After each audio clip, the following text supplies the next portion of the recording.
ದಾಂಡೇಲಿ ನಗರದ ಸಮೀಪದ ಕೋಗಿಲಬನದಲ್ಲಿ ಗೋಮಾತೆಯ ಕಳೆಬರವನ್ನ ಟ್ರ್ಯಾಕ್ಟರ್ಗೆ ಕಟ್ಟಿ ರಸ್ತೆಯಲ್ಲಿ ಎಳೆದೊಯ್ದಿರುವ ಅಮಾನವೀಯ ಘಟನೆ ನಡೆದಿದ್ದು, ಈ ಮನಕಲುಕುವ ದೃಶ್ಯ ಗೋಪ್ರೇಮಿಗಳ ಆಕ್ರೋಶಕ್ಕೆ ಕಾರಣವಾಗಿದೆ.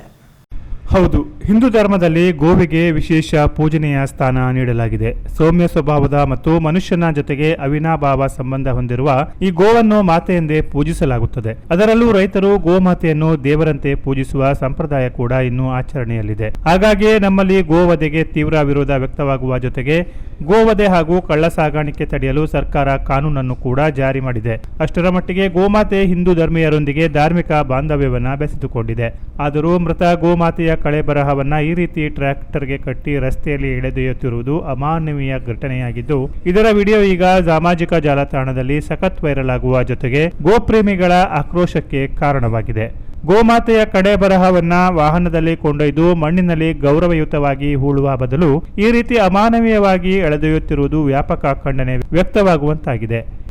ಈ ಬಗ್ಗೆ ಸೂಕ್ತ ಕ್ರಮವಾಗಬೇಕೆಂಬ ಆಗ್ರಹ ಕೂಡ ನೆಟ್ಟಿಗರು ವ್ಯಕ್ತಪಡಿಸಿದ್ದಾರೆ.